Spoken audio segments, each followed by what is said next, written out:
Uno, abran sus Biblias, por favor. ¿Cómo Biblias? Había que venir al servicio con Biblia en su teléfono, en su tablet. Aquí hay algunas Biblias físicas que también pueden ser utilizadas.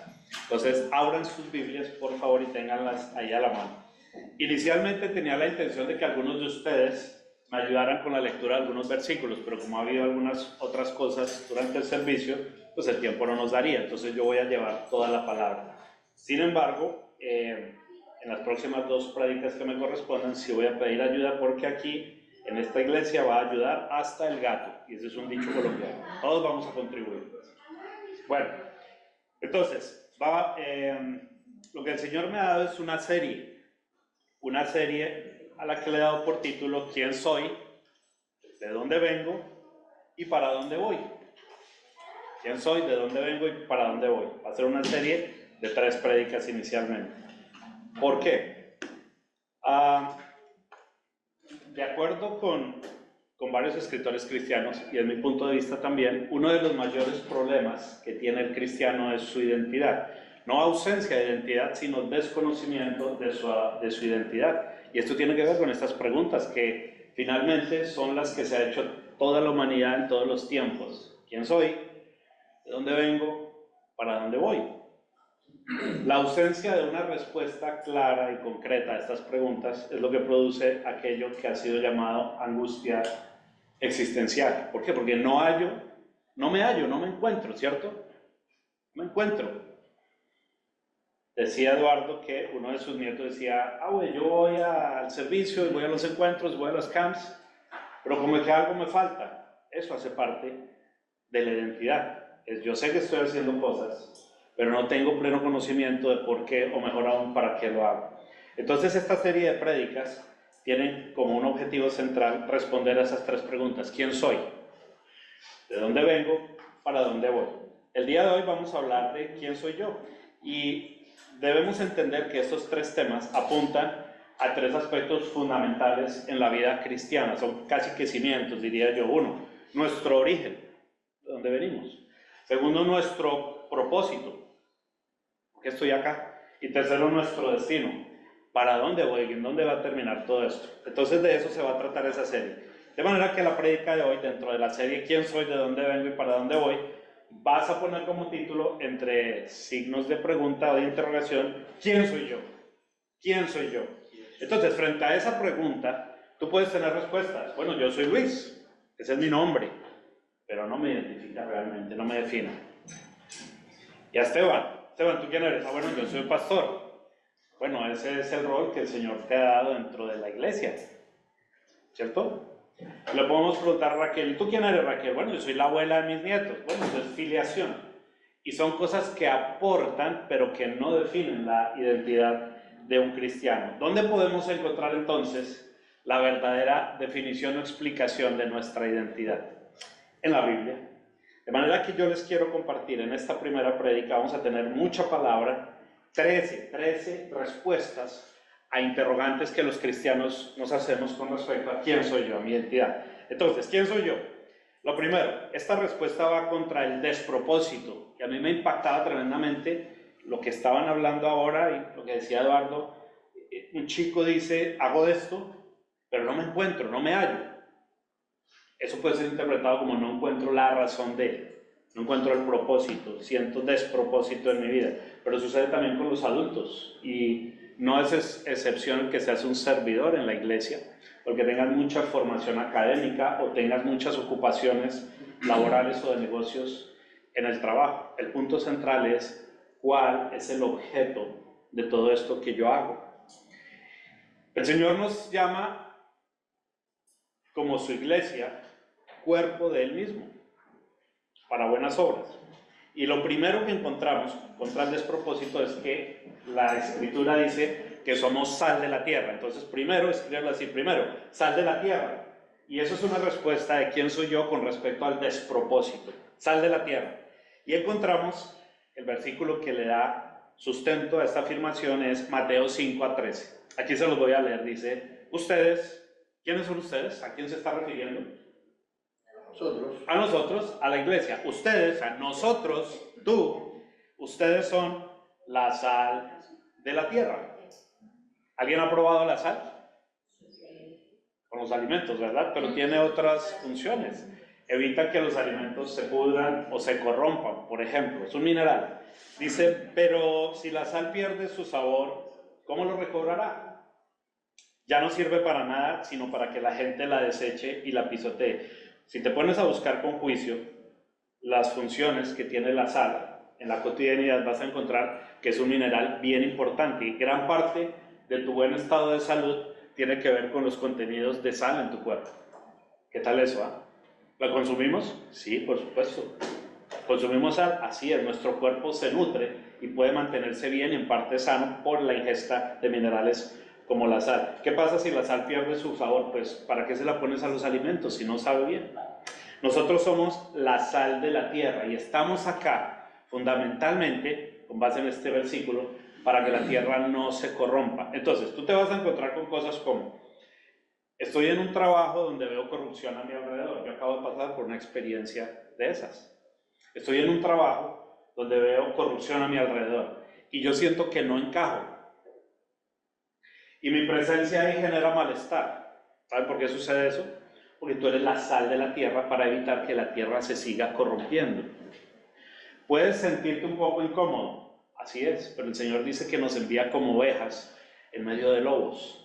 Imagínense una ovejita en medio de muchos lobos, no se siente muy confortable, ¿verdad? Pero lo importante aquí es que la razón de ser de nosotros en la tierra tiene que ver con evitar que la tierra se corrompa, en gran parte. El Señor nos pone acá como bendición para evitar que esta tierra sea corrompida. Luego, no es de extrañar que el Señor te ponga en lugares donde te vas a sentir incómodo porque no coincides o no compartes con lo que sucede en tu entorno. No me gustan los malos manejos que hay en las finanzas. Bueno, no vayas a renunciar por eso. Tú estás ahí, el Señor te ha puesto, ora por las autoridades y por los quienes administran las finanzas para que Dios les dé sabiduría. Eres sal de la tierra, pero no solamente sal de la tierra. Hay adelantito en Mateo 5:14, y este es el segundo punto, que responde también a la cuestión del despropósito en nuestra vida, es que el Señor dice que somos luz del mundo. ¿Para qué se utiliza la luz? Para alumbrar. Para ver qué está sucediendo. Donde hay oscuridad, no prendes la luz si todo está claro, ¿verdad? Entonces la luz la hizo Dios para romper la oscuridad y separar día y noche. Cuando nosotros encendemos los focos o las lámparas es para que alumbren en medio de la oscuridad. Dice, son luz del mundo en medio del despropósito. Ustedes son la luz del mundo. ¿Notan que no dice una luz del mundo? Son la luz del mundo. Una ciudad en lo alto de una montaña no puede esconderse, y esto apunta hacia los lugares de preeminencia donde el Señor nos pone en algunas situaciones, a hablar, a trabajar, a predicar, a acompañar, a leer. De eso se trata. El Señor dice que somos luz y que la luz, una lámpara, no se oculta, sino se pone en lo alto para que todo el mundo la vea. Somos luz del mundo. Tercero, ¿han tenido ustedes pensamientos del tipo, yo no soy importante para Dios? Yo sí. Yo no soy importante para Dios. A Dios no le importo o Dios no está interesado en mí. ¿Qué dice la Escritura? Que tú eres hijo de Dios. ¿Quiénes de ustedes son papás? O mamás. Bueno, padres. Papás o mamás. Levanten la mano. A ver, ¿quiénes son papás? Ok. ¿Y quiénes son hijos? En una de las dos clasifican sí o sí, ¿verdad? Ok. Entonces, los papás se hacen cargo de sus hijos, ¿verdad? ¿Les importan los hijos a los papás? Por supuesto que sí. ¿Es importante para los hijos sentirse importante? Por supuesto que sí. ¿Qué dice Juan 1:12 al respecto? Primero, que tú eres hijo de Dios. Y lo dice de esta manera: más a cuantos lo recibieron. Se está refiriendo a recibir a Jesús como tu Señor y Salvador. Más a cuantos lo recibieron. Uno, a los que creen en su nombre les dio el derecho de ser hechos hijos de Dios. ¿Lo hicieron ustedes? Yo sí. Yo recibí a mi Señor Jesús como mi Señor y Salvador. Automáticamente con ello recibiste el derecho de ser hecho hijo de Dios. Antes no lo eras. Al recibir a Jesús como tu Señor y Salvador, fuiste hecho hijo o hija de Dios. Entonces eres absolutamente importante para Dios. Pero hay mucho más. Soy una persona sin importancia. Lo que la Escritura dice es que eres escogido de Dios, santo y además amado. ¿Los señores alguna vez jugaron fútbol, soccer en su vida? ¿En el barrio o en algún lugar jugaron? Sí. Jugaron algo en Colombia se llama ponchados, y era golpear con una pelota y otro equipo no dejar que se golpearan. Sucede que cuando se armaban los equipos, siempre había alguien que usualmente era el dueño de la pelota que decía, bueno, vamos a elegir. Entonces, somos dos equipos, Eduardo y yo. Eduardo, elige a uno. Entonces Eduardo dice, yo elijo a Marcelo. Ok, me toca a mí, yo elijo a Esteban. Y Eduardo, ¿quién elige? Entonces yo elijo a Maru. Y se armaban los dos equipos. Pero a veces, si a mí me pasaba que en algunos deportes no era muy bueno, yo me quedaba al final esperando y yo no la escogí. Y lo peor era que si era número impar, siempre sobraba uno. No es así para Dios. Tú eres escogido de Dios, santo y amado. No eres una persona sin importancia. Colosenses 3:12 dice así: por lo tanto, como pueblo escogido de Dios, santo y amado, vamos a detenernos ahí un momentito. ¿Qué significa escogido? Significa que no todo el mundo entra ahí, ¿verdad? Hay una escogencia. Tú fuiste escogido por Dios desde la eternidad. Más aún que eso, no solamente fuiste escogido, fuiste formado desde la eternidad, antes de que nacieras, con un propósito particular. Así tal y como eres, en este tiempo de la humanidad, en este lugar particular, ello muestra el propósito de Dios para ti. Y ojo con lo que estoy diciendo. Es el propósito que Dios tiene para ti. No solamente el propósito que Dios tiene para que tú recibas o tengas cosas, sino el propósito de Dios para que tú las hagas, obres para Él. Son dos cosas. Entonces, fuiste escogido por Dios. Segundo, santo. ¿Qué significa santo? Separado, apartado. Y una iglesia es una comunidad de santos. Eso es lo que significa ser santo. O sea que ser santo no es vestirse con una sotana larga y un bordón acá y poner las manos así y la cara así y que en las fotos me salga una aureola en la cabeza. La respuesta es no. La definición de la santidad no es esa, es tú fuiste separado o apartado con algo importante, con un propósito importantísimo. Tú fuiste creado con un propósito por Dios. No eres fruto de la casualidad. No estaba Dios ahí en la línea de producción, ¿cierto? Sacando gente en la producción y ¡pum! Se cayó allá uno. Y ves, se nos cayó de la línea de producción. Bueno, súbanlo, pongámosle Marcel. Mandémoslo para Venezuela y después lo traemos para los Estados Unidos. No sucede así. El Señor es absolutamente intencional y tiene planes con y para cada uno de nosotros. ¿Ok? Entonces no eres una persona sin importancia. Y finalmente, amado. Hay dos acepciones relacionadas con el tema amor. La definición como tal y el amor puesto en acción. Logos, lo que la palabra significa. Y rema es la palabra puesta en acción. Entonces, yo puedo decir que los amo a ustedes. Esa es la palabra. Pero si yo no llevo a la acción el amor, no hay un amor verdadero allá. Solamente hay una definición y son palabras. Yo le digo a Eduardo, Eduardo, yo te amo. Eduardo me dice, sí, ¿cómo no? Pero si ni siquiera me llamas. ¿Cuándo me preguntas cómo estoy? ¿Cuándo me has abrazado? ¿Cuándo me has tendido la mano? Eso es amor. Rema, la palabra en acción. Entonces el Señor nos escogió, nos santificó, nos apartó y nos ha dado amor. Podemos amar y tenemos la capacidad de hacerlo porque el Señor nos amó primero y ha puesto nuestro ser, nuestro espíritu y nuestro corazón de su amor para dar a todo el mundo. Entonces dice, por todo esto, revístanse de afecto entrañable y de bondad, humildad, amabilidad y paciencia.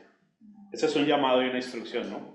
Revestirnos es ponernos un nuevo vestido consistente en afecto entrañable, bondad, humildad, amabilidad y paciencia. Pero bueno, eso será tema de otra prédica.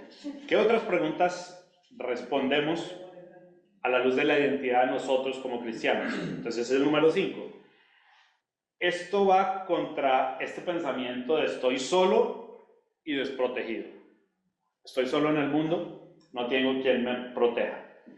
Colosenses 3:3. Estoy yendo rápido, por razón de tiempo, porque esto simplemente van a ser unas bases de versículos para las otras dos prédicas de la serie, perdón. Entonces, estoy desprotegido y solo, dime. ¿Colosenses qué? Sí, Colosenses 3:3. Colosenses 3:3. Dice, contra estoy desprotegido y solo, dice, pues ustedes han muerto, está hablando de nuestra vida anterior antes de Cristo, y su vida está escondida con Cristo en Dios. ¿Ustedes han ocultado o escondido alguna cosa? Uno puede ocultar cosas muy valiosas, ¿verdad? Muy valiosas, para que nadie les eche mano. Entonces, si tienes un título o valor, o una buena cantidad de dólares, o una joya, a lo mejor lo guardes, lo escondas en una caja fuerte para evitar que de allí alguien lo tome, con una clave, ¿cierto? Lo que la Escritura dice acerca de ti es que eres tan valioso que requieres de protección. Y que el Señor, en tu nueva vida, esa nueva vida está escondida no en soledad, con Cristo. ¿Y sabes en dónde? En Dios. Estás con Cristo en Dios, bajo su protección y su cuidado. No estás ni solo ni desprotegido. Entonces, los sentimientos de soledad y desprotección tienen que ser cubiertos con la palabra, que es verdad. La suma de tus palabras es la verdad. Tú no estás solo. Bueno, Luis, pero es que a veces me siento como que se me afecta mi salud y digo, ¿y dónde estás, Señor? ¿Por qué no me protegiste de este problema de salud? ¿Realmente estás acá? ¿Estás conmigo? La respuesta es sí. El punto es que el Señor Dios no es solamente Dios en la alegría, no es solamente Dios en el bienestar, no es solamente Dios en la abundancia, en la prosperidad. Él es Dios sobre todas las cosas y está por encima de todas las circunstancias. Lean el libro de Job. Todos, la esposa le dice, maldice a Dios y muérete, que estás lleno de úlceras y llagas y apestas. La gente lo veía y se burlaba, estaba ahí tirado en medio de cenizas, rascándose con un pedazo de shingle. No se parece mucho a una promesa de bienestar hecha por Dios, ¿no? Pero ¿qué dice Job? El Señor da, el Señor quita. Bendito sea el Señor mi Dios. Amén. Es Dios en toda circunstancia. Porque es que, entre otras cosas, Dios no depende de las circunstancias. Puede propiciarlas, puede permitirlas. Lo que sí es verdad es que el Señor tiene el control de las circunstancias, aunque a veces parezcan adversas. Pero Señor, tú dijiste que si yo diezmaba, entonces abrirían las compuertas de los cielos y derramaría bendición hasta que sobreabunde. Claro, eso es verdad. Pero también el Señor dice, en el mundo van a encontrar aflicción. Por una parte, dice, considérense dichosos, dice Pablo, cuando tengan que enfrentarse a diversas pruebas. Porque la prueba de su fe, ¿qué produce? Paciencia o constancia, dice otra versión. Entonces, aún las circunstancias adversas o que nos hacen sentir no tan cómodos, están dentro del plan de Dios. A veces nosotros mismos las propiciamos, ¿no? Decimos en Colombia, nos buscamos dolores de cabeza. Bueno, eso es cuando tú sabes que no debes hacer algo y aún así, a pesar de las advertencias, de todo lo que te dicen los consejeros, del sentido común, de tu historia cristiana, de lo que lees en la Biblia, decides ¿qué? Hacerlo. Entonces, trae una consecuencia. Sin embargo, Dios, que es bueno, a pesar de que nosotros nos metamos en problemas por nuestra voluntad, por nuestras decisiones, Dios está ahí. ¿Puede rescatarnos? Sí. ¿Puede reorientarnos? Sí. ¿Nos puede dar consejos? Sí, porque dice la Escritura, ya sea que te desvíes, a que tomes otra vía, a izquierda, bueno, a izquierda de ustedes, a izquierda, o a derecha, siempre escucharás a tu espalda una voz que te dice, este es el camino, síguelo. No estamos a nuestra merced, aún a pesar de nuestros pecados y nuestras malas decisiones y nuestra conducta que no se acerca a veces a lo que el Señor espera. A pesar de todo ello, el Señor es fiel a su palabra y bondadoso en todas sus obras. No va a cambiar, el Señor no cambia porque nosotros lo hagamos. Él es inmutable. Eso es uno de los atributos de Dios y seguramente lo veremos mucho más adelante, ¿verdad? Bueno, pero no es tema de hoy. Bueno, yo tengo cargas de mi pasado, yo lucho mucho contra esto, contra las cargas del pasado. Pues miren, somos nueva creación, fuimos creados nuevamente. Aquí hay que hacer una ampliación breve, pero con bien, y es que el ser humano fue creado a imagen y semejanza de Dios. Una de las interpretaciones, que me parece muy acertada, es Dios es trino y uno, ¿verdad? Padre, Hijo y Espíritu Santo. 3 personas y un único Dios verdadero. Eso es un misterio, pero el Señor en su misericordia nos ha permitido comprender algunas de esas cosas. Cuando la Escritura dice que fuimos hechos a su imagen y semejanza, una de las reflexiones al respecto, válida en mi opinión, es que nosotros también somos tricótomos, o sea, tenemos 3 partes. ¡Wow! ¿Cuáles 3 partes? Cabeza, tronco, extremidades. No, esa era la del colegio. Tenemos cuerpo, la parte física. Te puedes coger las mejillas, las orejas, peinarte, te ves la parte física, ¿verdad? El cuerpo. Pero también tenemos alma y tenemos espíritu. Y ahí hay una confusión que conviene hoy dejarla clara. ¿Qué es el alma y cómo se diferencia del espíritu? El alma la componen la mente, las emociones y la voluntad.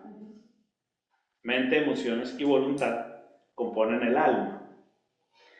Por otra parte está el espíritu, que es otra dimensión. Cuando nosotros nacemos vivos en nuestro cuerpo, ¿cierto? Tenemos vida.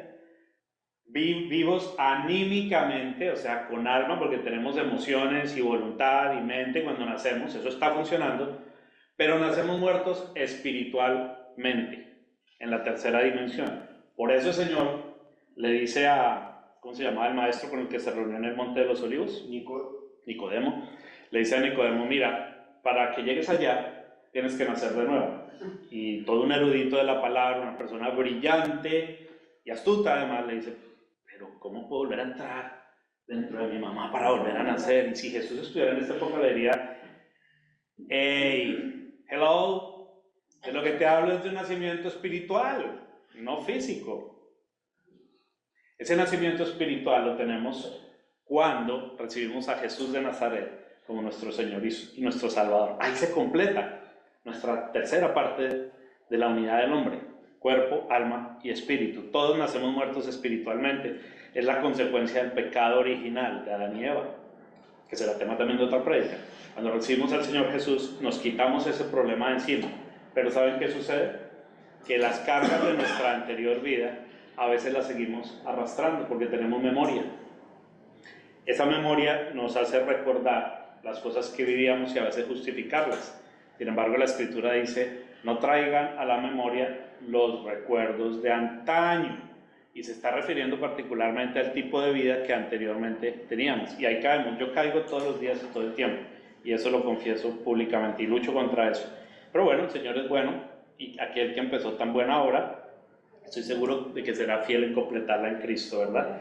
Ahora, dice que somos nueva creación contra las cargas del pasado. Por lo tanto, si alguno está en Cristo, eso es 2 de Corintios 5:17, contra las cargas del pasado.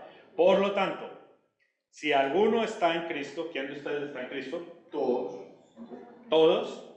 Si hay dudas, pidan una reunioncita con Eduardo, con Esteban, amigos si lo quieren, y aclaramos ese punto. Pero por lo tanto, si alguno está en Cristo, es una nueva creación. O sea, hay una condición. Si esto sucedió, entonces sucedió lo otro, ¿verdad? Si estás en Cristo, eres una nueva creación. ¿Dónde empieza el problema?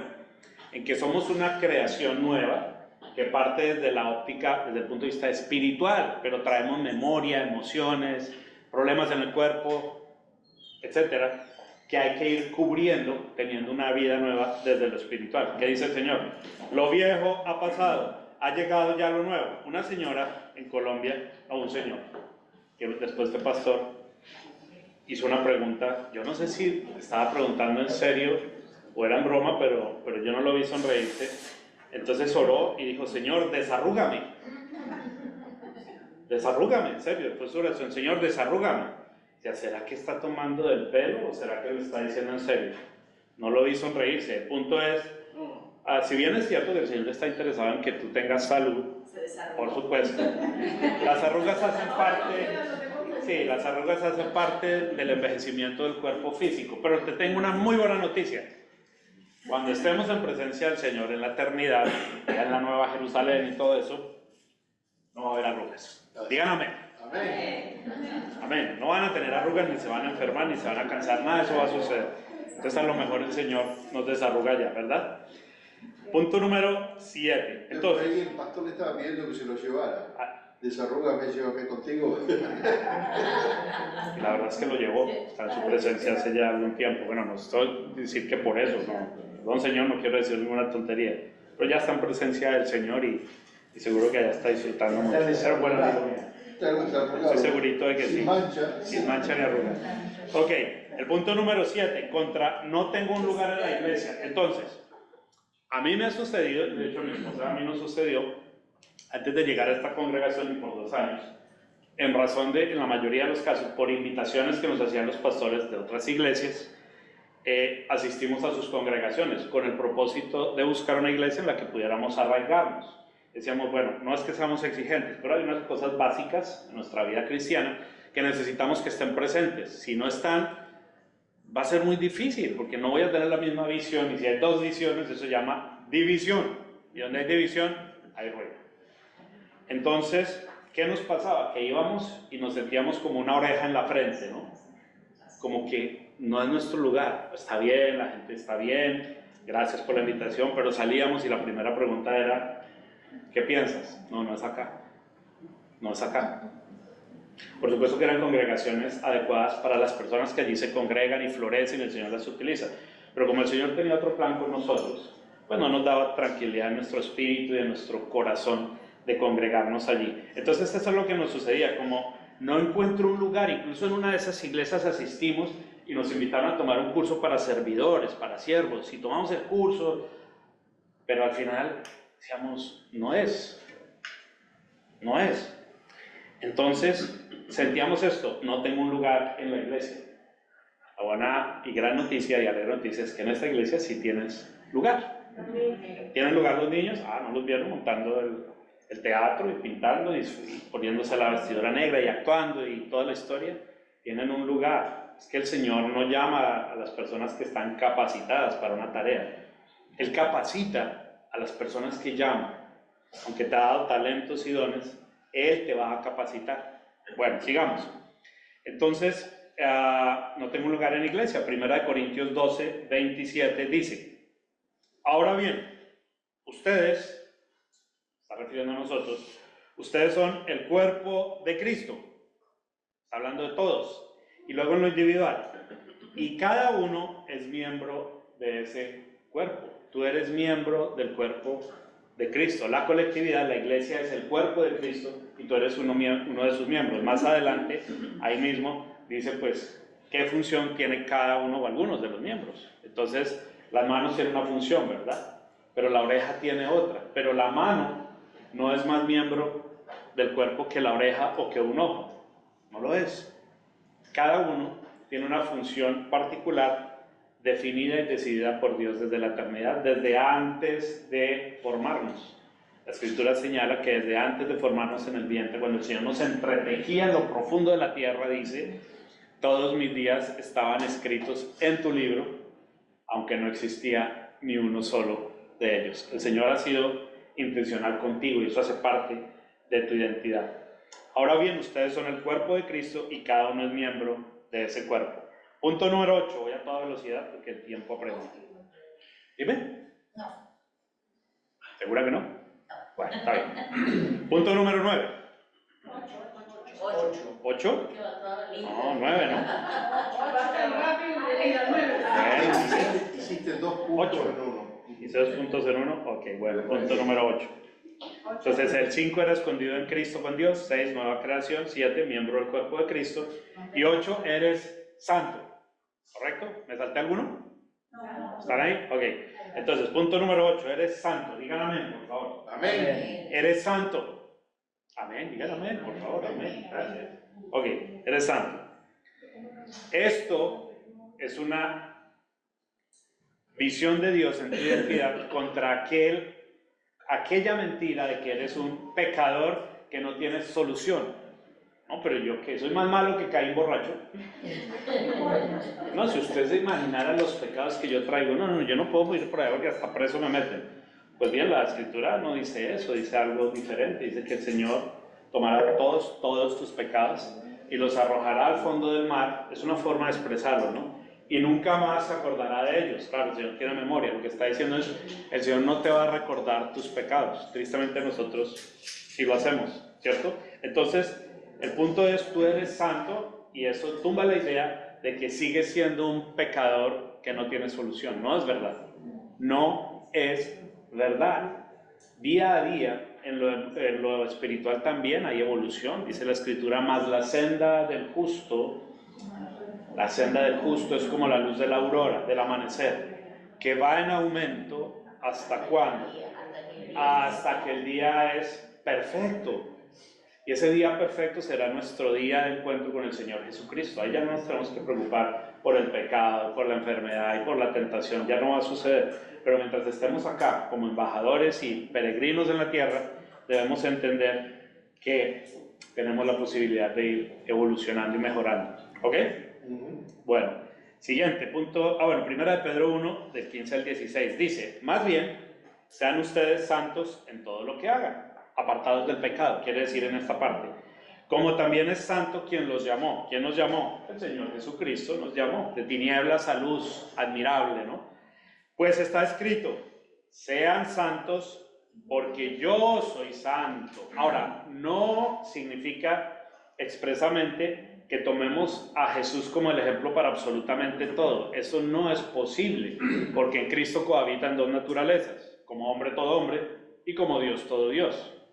Él era Dios hecho hombre, nosotros no, pero somos sus hijos. De lo que se trata cuando dice sean santos porque yo soy santo es Cristo habita en nosotros. Su santidad habita en nosotros, por lo tanto podemos llevar a cabo esa santidad y vivir una vida santa. ¿Es una vida libre de pecado? No, vamos a pecar. Vamos a pecar. El punto es que en la medida en que creces espiritualmente en tu vida cristiana, tu inclinación hacia tomar decisiones para llevar a cabo pecados va disminuyendo, si en realidad tienes temor de Dios y lo comprendes. Yo recientemente, mi esposa y yo conocimos un caso de un señor que, quisimos ayudar en obediencia, oramos toda la historia, pero fue un fraude completo. Yo no puedo saber si esa persona es realmente salva, pero su estilo de vida y su conducta día a día, instante a instante, mostraba más como que fuera un instrumento de Satanás.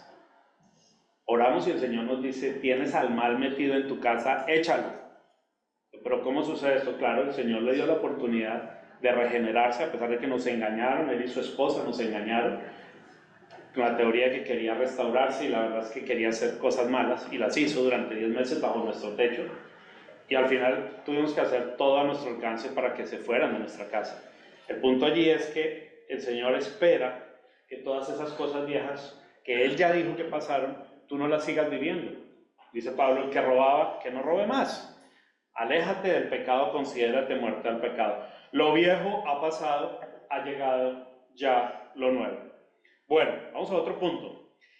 Contra esta idea de Dios no perdona mis pecados, es posible que hayas tenido pensamientos de ese tipo.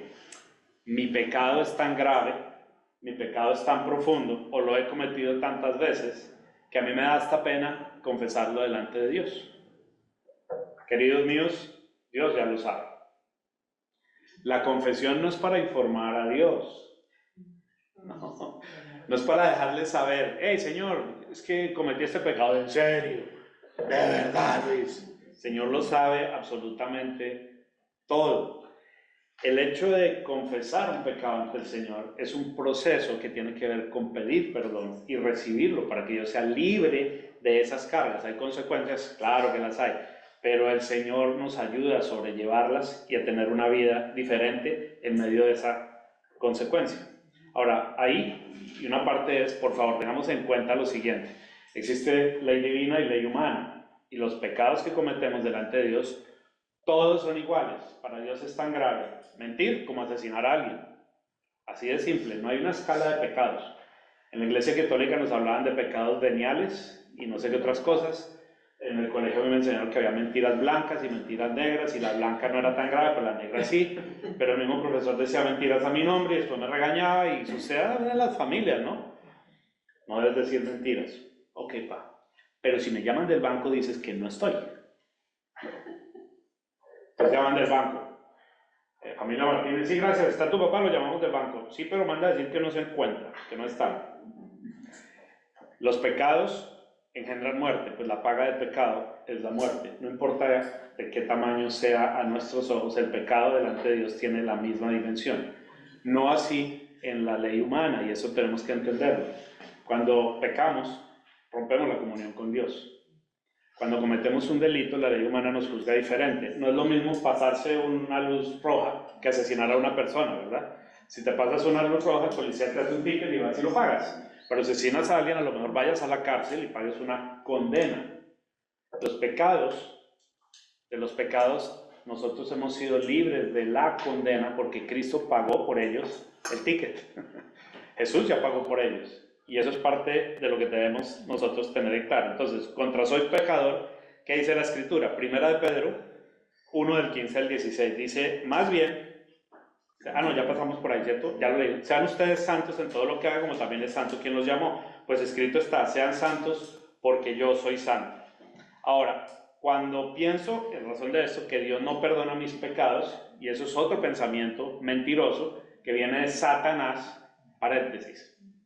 Satanás no puede leer tu mente. Él no conoce tus pecados. Pues la Escritura dice claramente que nosotros por nuestra parte tenemos la mente de Cristo.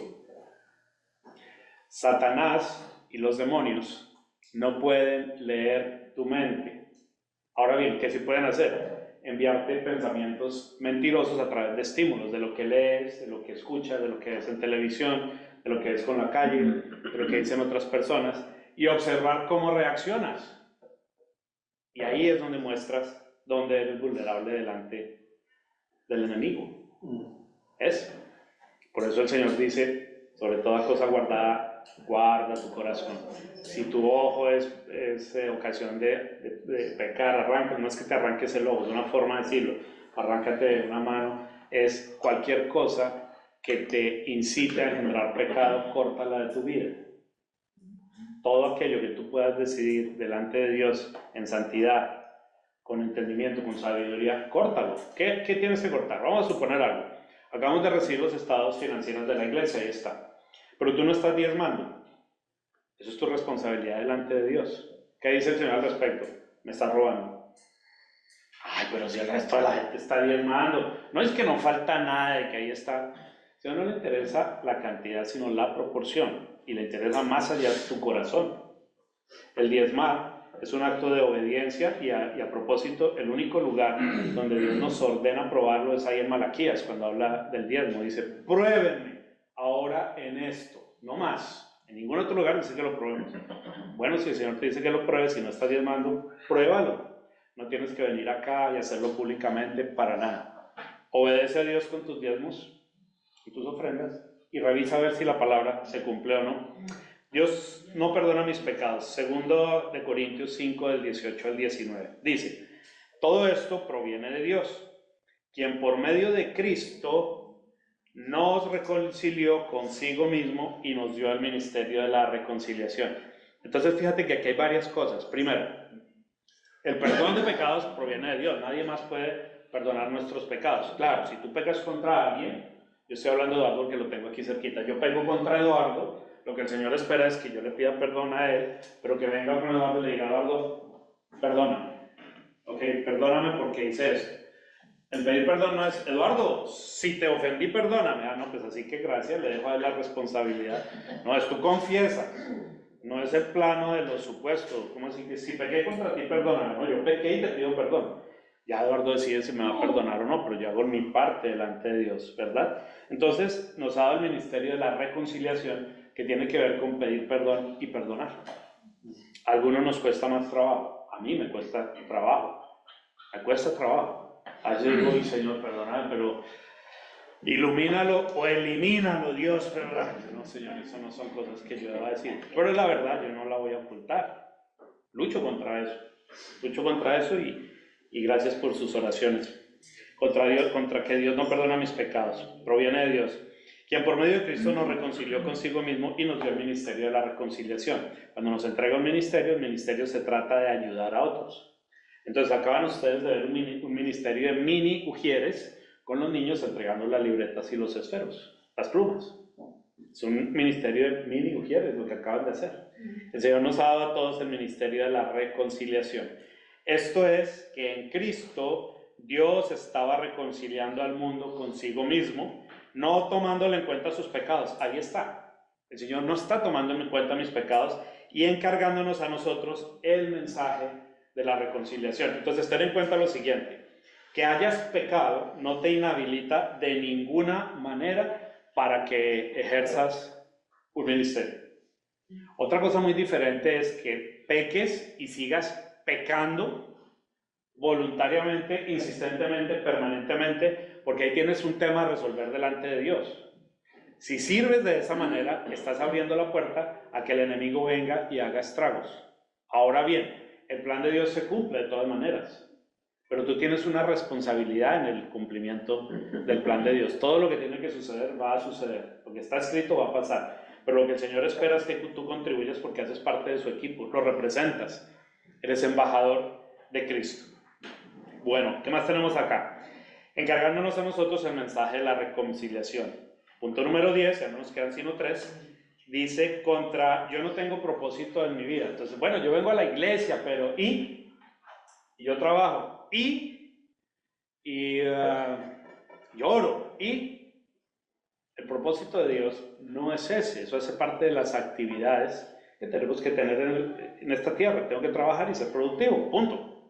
Pero el propósito central no es producir dinero, no es trabajar, no es estudiar. Son actividades con las que tú honras a Dios, desarrollas tus talentos y eres productivo. Pero el propósito central es otro. Ese es el tema de la siguiente prédica. Pero hablemos un poco de esto. Dice, nacido de nuevo en Cristo, no tengo propósito.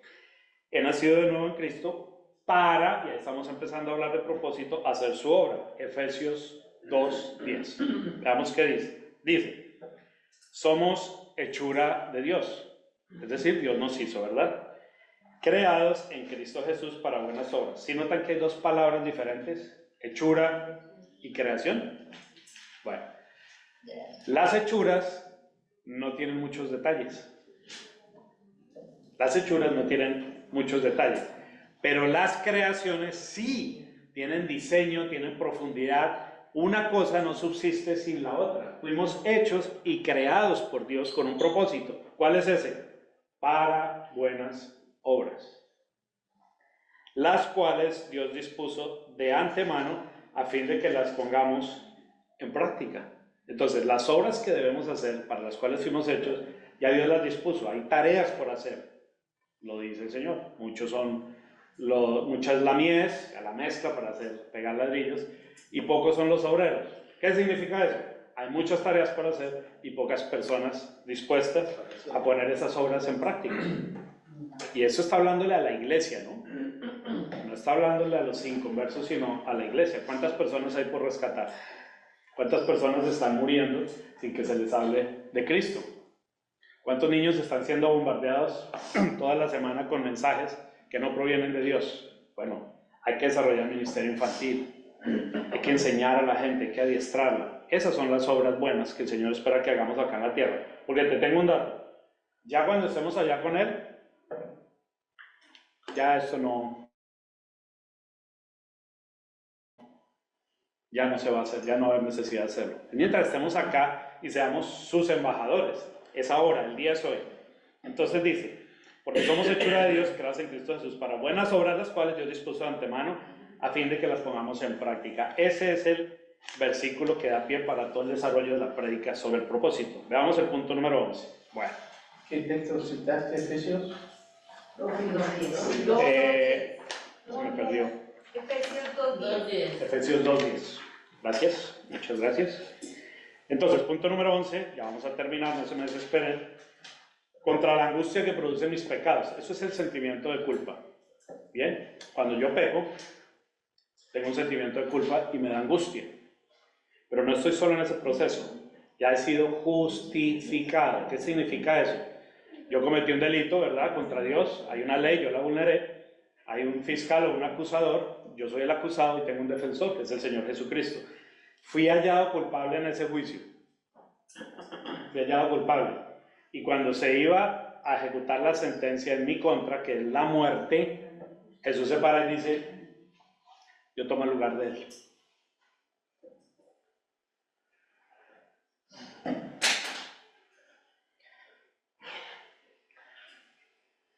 Él tomó nuestro lugar, el mío y el tuyo. No lo merecíamos la muerte. Pero Él dijo: yo me entrego voluntariamente por Luis. Y lo hizo. Amén. Y lo hizo. Por eso hemos sido justificados. Dice Romanos 5:1. En consecuencia, ya que hemos sido justificados, eso es tiempo pasado, el Señor lo hizo en la cruz, mediante la fe que depositamos en Cristo, tenemos que, iglesia, tenemos paz con Dios por medio de nuestro Señor Jesucristo. Mire, esa parte última es súper importantísima, porque estamos hablando de la angustia que produce el pecado, pero noten esto, dice, por medio de esa justificación, tenemos paz con Dios. Shalom, la paz de Dios que sobrepasa todo entendimiento. Tenemos paz con Dios por medio de nuestro Señor Jesucristo. ¿Por qué? Porque por medio de Él todos nuestros pecados han sido pagados.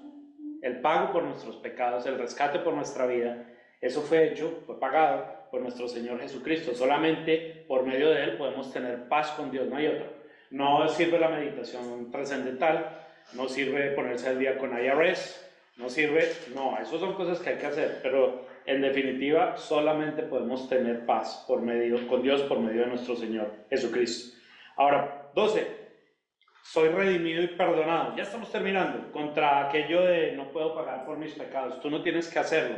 Colosenses 1 del 13 al 14 dice: Él, se refiere a Cristo, Él nos libró del dominio de la oscuridad y nos hizo luz a propósito, y nos trasladó al reino de su amado Hijo, reino de Dios, en quien tenemos redención y perdón de pecados. Colosenses 1 del 3 al 14. ¿Qué es redención? Es cuando tú pagas algo y lo reclamas. Eso es redimir. Como cuando redimes los puntos en Costco, ¿cierto? Los rewards. Eso es redimir. Lo que pasa es que nosotros no fuimos nosotros los que pusimos en la cuenta. Fue el Señor Jesucristo. Fuimos redimidos y tenemos perdón de pecados. Entonces, sí, tú no puedes pagar por tus pecados, pero falta la otra parte, es que no tienes que hacerlo. Ya Jesús lo hizo. Punto número 13, y es el último. Contra Dios no está cerca de mí, por si has tenido esa clase de pensamientos. Colosenses 1 del 13 al 14 dice: Él, y nuevamente se refiere a Jesús, nos libró del dominio. Ah, no, ese ya lo leí, ¿no?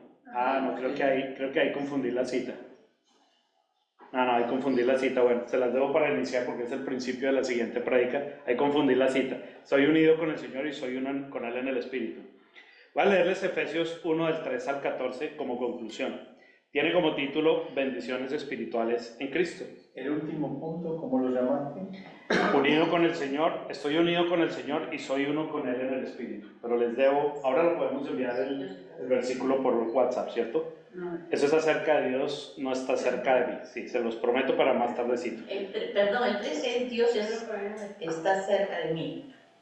Sí, el título es Unido con el Señor, estoy unido con el Señor y soy uno con Él en el Espíritu.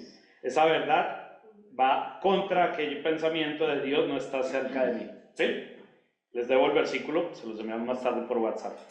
Entonces voy a leerles Efesios 1 del 3 al 14. Dice: bendiciones espirituales en Cristo. Bendito sea Dios, Padre de nuestro Señor Jesucristo, que nos ha bendecido en las regiones celestiales con toda bendición espiritual en Cristo. Dios nos escogió, y noten cómo es un resumen de todo lo que hemos visto. Dios nos escogió en Él antes de la creación del mundo para que vivamos en santidad y sin mancha delante de Él. En amor nos predestinó para ser adoptados como hijos suyos por medio de Jesucristo, según el buen propósito de su voluntad, para alabanza de su gloriosa gracia que nos concedió en su amado. En Él tenemos la redención mediante su sangre, el perdón de nuestros pecados conforme a las riquezas de su gracia, la cual Dios nos dio en abundancia con toda sabiduría y entendimiento. Él nos hizo conocer el misterio de su voluntad conforme al buen propósito que de antemano estableció en Cristo, para llevarlo a cabo cuando se cumpliera el tiempo. Esto es, reunir en Él todas las cosas, tanto las del cielo como las de la tierra. Se está refiriendo a los tiempos finales. En Cristo también fuimos hechos herederos, pues fuimos predestinados según el plan de aquel que hace todas las cosas conforme al designio de su voluntad, a fin de que nosotros, que fuimos los primeros en poner nuestra esperanza en Cristo, seamos para alabanza de su gloria. En Él también ustedes, cuando oyeron el mensaje de la verdad, el evangelio que les trajo salvación, y lo creyeron, fueron marcados con el sello que es el Espíritu Santo prometido. Este, se refiere al Espíritu Santo, garantiza nuestra herencia hasta que llegue la redención final del pueblo adquirido por Dios para alabanza de su gloria. Al final, toda la Escritura, todas las enseñanzas confluyen en que estamos acá para alabanza de la gloria del Señor. Aleluya. Dios los bendiga, los amo mucho y espero poder completar este mensaje con el siguiente prédica. Dios los bendiga. Amén. Amén. Gracias. Gracias por la paciencia un poco larga.